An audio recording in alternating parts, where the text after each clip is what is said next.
Hi, I'm Daniel with eTrailer, and today we're going to be taking a look at our 2022 Jeep Wagoneer and how to install our CURT TruTrack 2P weight distribution hitch. Having a weight distribution attached to a trailer is a great option, especially if you're wanting to prolong the life of your suspension in your vehicle, prolong the wear on your tires, and also it'll improve the drivability for when you're going down to the campsite. So having a weight distribution system is great for balancing out your load. So instead of all that tongue weight being down on that hitch, it's going to balance that out and relieve some pressure on those back tires, which will create better drivability and less wear. So better even distributed weight on those tires will create turning and handling way better with this system. So this CURT distribution system has a 2-inch shank that'll fit into your 2-inch by 2-inch hitch receiver. It also comes with a 5/8 inch pin and clip. And this system does come with a 2 5/16 hitch ball. So do double check if your trailer can accommodate that. This spring bar is attached to this adjustable bracket here. You can raise and lower it as needed just to get the right fit for your trailer. But if you ever want to take this apart, you're going to want to raise your trailer up.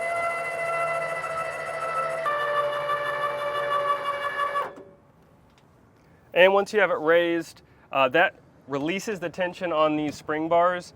You're not going to want to take this out before you release that tension. But now you want to go ahead and take this bracket out. And you should be able to pull these away. And then to remove your spring bar, you're going to want to lift up, pull this tab out, and it'll fall right out.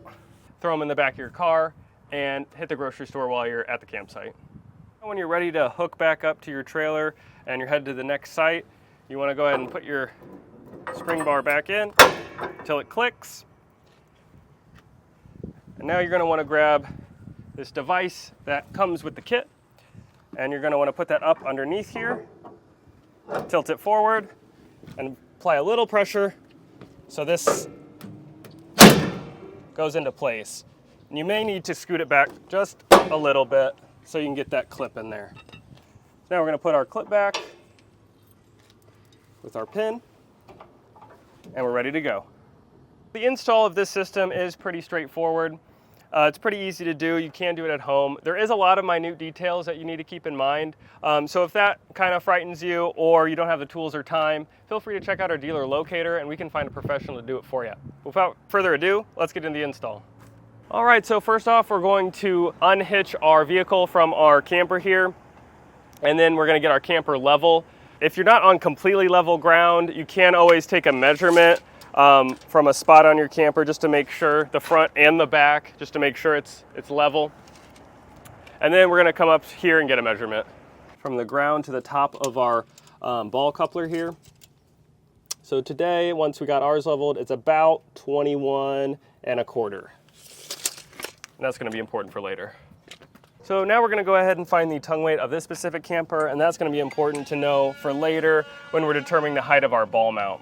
I am going to be using this tongue weight scale. You can pick one up at eTrailer if you don't have one at home.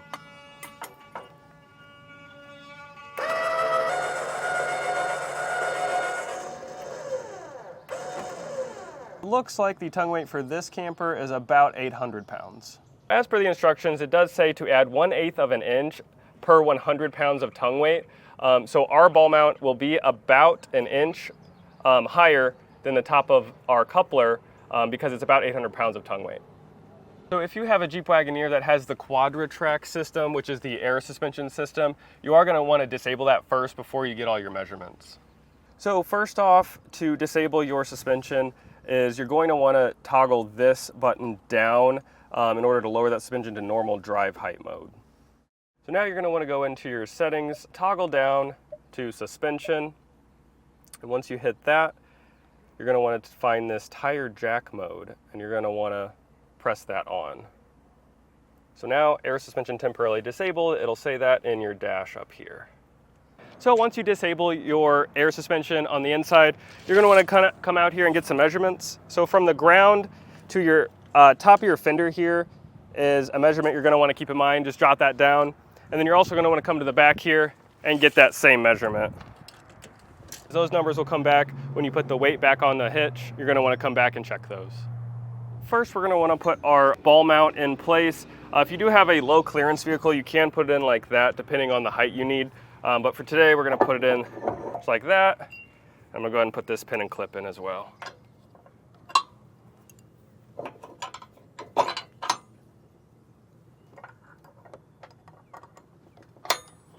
You're going to want to put your ball in your ball mount.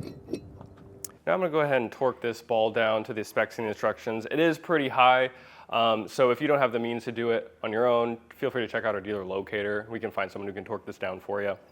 Without further ado, I'm going to go ahead and get this torqued down.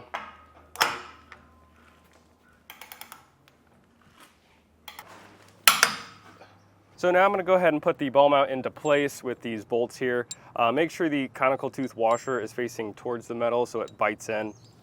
But I'm going to go ahead and place that in correspondence with our measurement earlier, just to make sure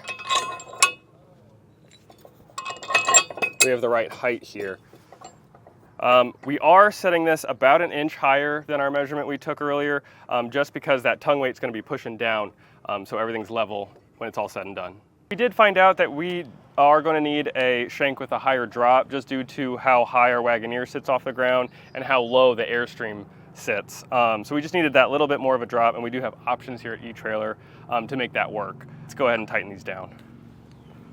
Now I'm going to go ahead and put these washers facing in on this side as well, followed by our nylock nut here.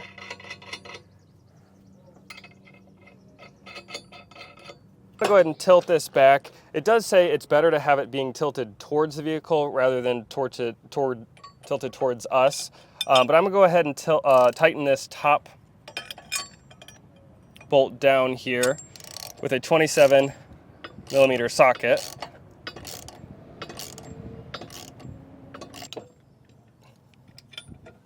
Next, we're going to get our spring bars up into our ball mount here.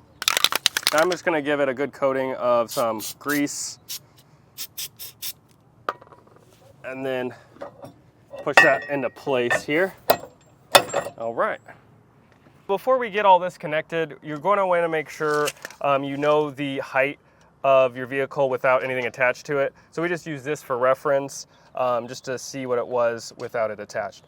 And go ahead and lower your receiver down onto the ball, but keep a little bit of weight on there just so it doesn't, since this isn't fully tightened yet, doesn't pull this down. Then once we got this coupled on, we went ahead and lifted it back up to that height that we got before.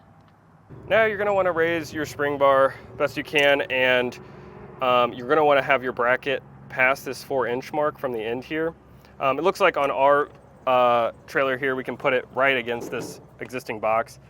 Do keep in mind, if you do have a box up front, you may have to move it depending on getting it past that 4-inch mark. Get your 2 narrower brackets and sandwich them on your frame here. Then you want to get your bigger bracket,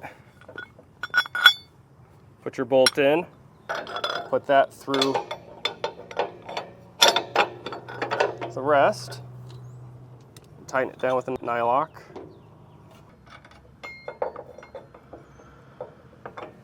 So now you're going to want to get your L-shaped bracket and slide it up between these 2 brackets, and you're going to want it in the highest position with still being able to get your bolt through.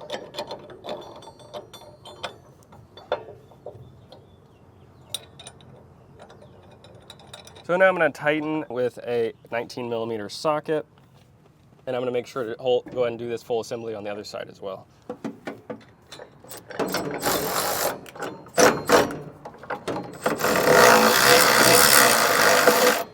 Now you want to go ahead and take your device that comes in the kit and put it under your spring bar and try and get this into place.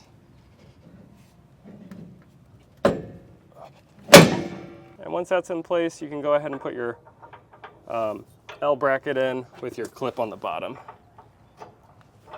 Now I'm going to do this with the other side. I'm going to go ahead and lower the camper to put the full weight on the hitch.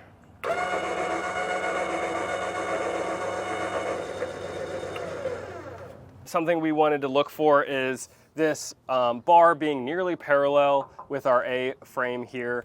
So ours was a little off, so we decided to lower this down And there are going to be a lot of little adjustments you're going to have to do in this step, but kind of keep with it and you should be able to get it. But we lowered this down. In doing so, that kind of brought some tension off.